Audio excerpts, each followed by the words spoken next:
So Audible, thanks to Amazon, has been in India for a year. But they have some new plans, and what could that be? Well, joining us is the founder of Audible, as well as the country general manager, joining us on Startup Central. Gentlemen, welcome to Startup Central. Thank you for the interview. Don, I'll begin with you.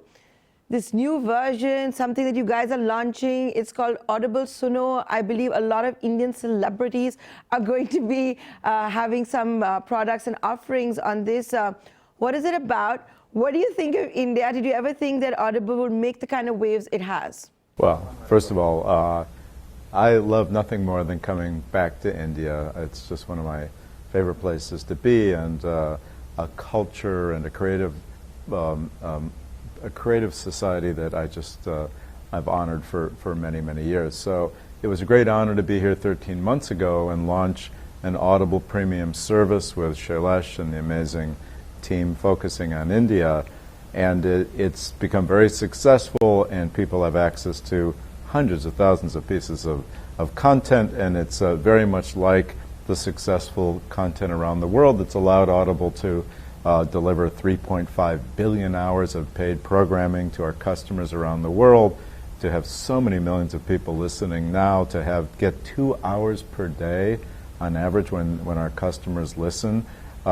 It's a successful company that was an idea I had in the mid-1990s. We invented the first digital audio player, the first download system. So we've been around, making people happy for years, and I was happy to come do it. But when we were here 13 months ago, the numbers of highly creative, gifted people who came out of every element of India's creative economy to celebrate this experience and to talk about how deeply interested they were in both the traditions of oral storytelling and in the society, as well as just impressing us by their own creativity, allowed us right then, Shailesh and I just kind of brainstorming, to say, let's very quickly launch a Hindi language focused service that is almost all exclusive, created by Indian creators for Indian listeners, and let's do it quickly. So here we are 13 months later, and Audible Suno, when people see the famous people who have come to be part of this, and the breadth of content which is across all the reasons people love Audible, that you're taken away by the power of our storytelling, you're made smarter when you get to work, you're smarter than the person in the next cube, this idea of living a more meaningful life. I couldn't be more proud of this launch, and it's all free. It's literally the first time we've ever done this any place in the world. It's really free. You don't even have to sign up with any identification. There's no advertising to interrupt your experience. And we're at the stage where, because of the incredibly gifted team and the way we've connected to the creative class here, we're excited that to just launch a service that we can learn from and be proud of without any short-term economic payment to us. So Don, I'm going to ask you this question. I've never met you, so I'm only hearing your voice. So take it as a compliment. It's a rather soothing one. Did you start Audible with voicing some of the scripts and books, etc.? Well, it's funny. So I was definitely in the studio a lot, but that was because we couldn't afford professional narrators when this was just a little idea and a struggling startup when we started way back in the end of 1995, and we launched the first service in 97.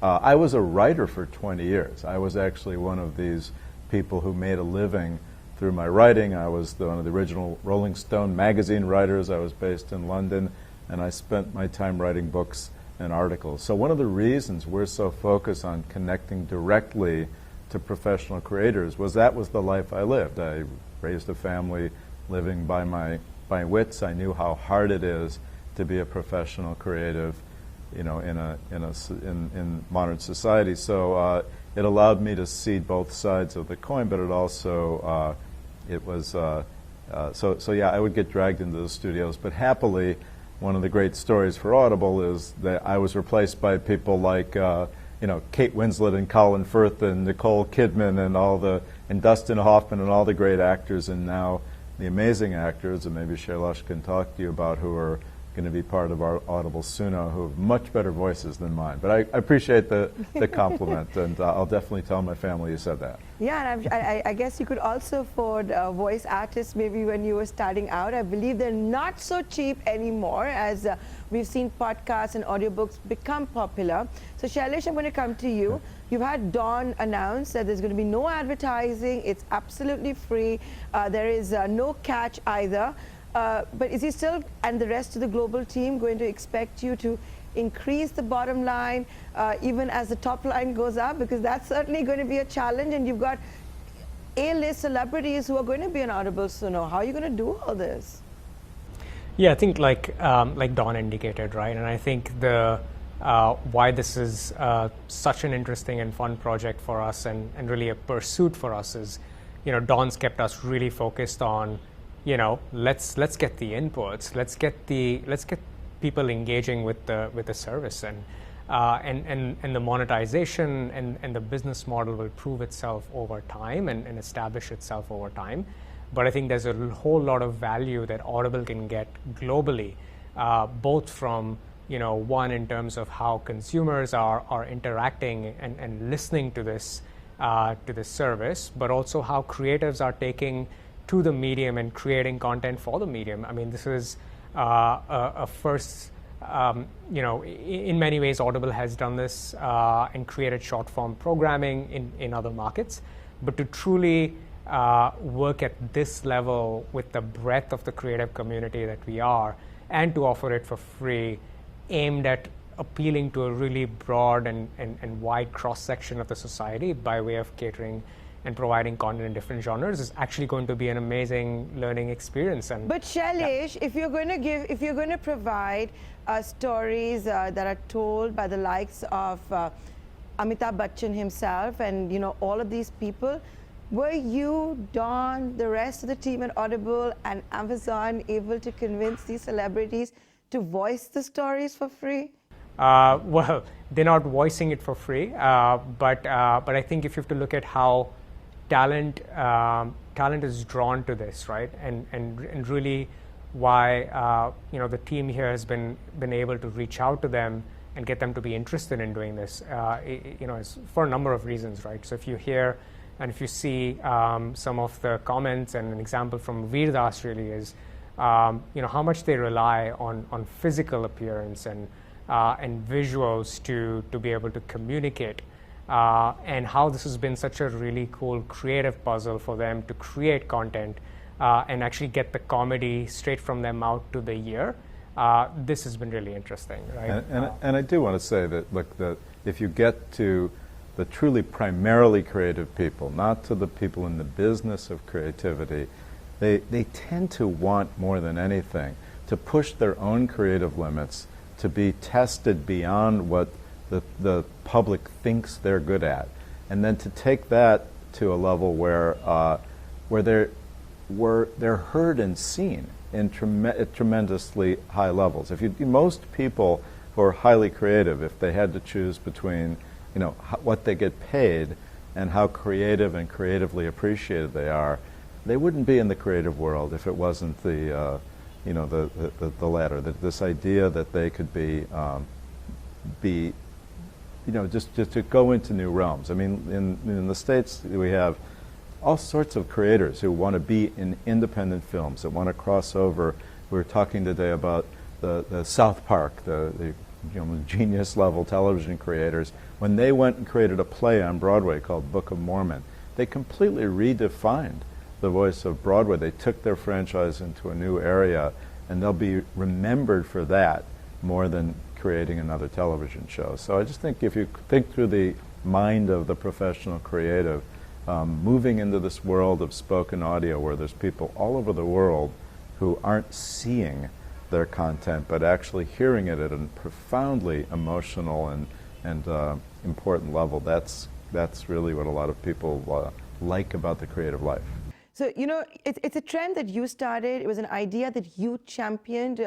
Others are maybe imitating, and everyone's doing it, and there's also money to be made. For example, when I found out that Matthew McConaughey was going to tell a story on Calm, that's why I downloaded Calm, because I love Matthew McConaughey, and I'm sure that's exactly what you guys are planning to do in India with Audible Suno, with the kind of A-list celebrities you have, something you experimented with a year ago as well. But Don, you know, your journey is so fascinating. I have to ask you, and we're running out of time, it was back in 2008 that you sold Audible to Amazon. Tell the viewers of in India at the moment what that was like. Did you meet Jeff Bezos himself? I think it was a $300 million sale. How did it work? And are you as involved as you were maybe back then? Yeah, I get asked this all the time. So, you know, because I was in this world of one career for 20 years, having ideas that became real as books and articles, and then this idea for Audible, believe it or not, you know, the money part of it was always secondary to seeing the ideas become real. I was a CEO of a NASDAQ company, a publicly traded company that did very well for 10 years. But the idea of becoming part of Amazon, to then do it as an independent company, we're an independent brand, a different independent culture, and independent business models, that a lot of people who look at subsidiaries and acquisitions is one of the great success paradigms. To have access to the customers and the gift of Audible, you know, inside Amazon, to invent with them, it's been a great success. So no, I've been in many ways more engaged, and actually without you know, the quarterly service to the shareholder class kind of distracting and often asking for short-term returns rather than the longer and more meaningful and lasting returns. It's been a great experiment in becoming a freestanding subsidiary by many, and a lot of people want to study it from various business model perspectives and replicate it. So no, I'm very much engaged and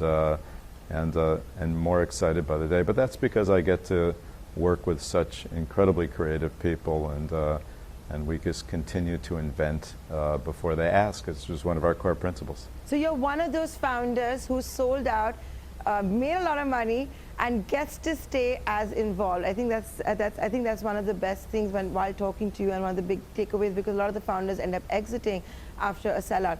Before I let you both go, both of you tell us, what are the 1 or 2 audiobooks that you guys are listening to at the moment? I'm sure our viewers want to know about that. Yeah, I mean, if it's audiobooks, I really like Kevin Hart.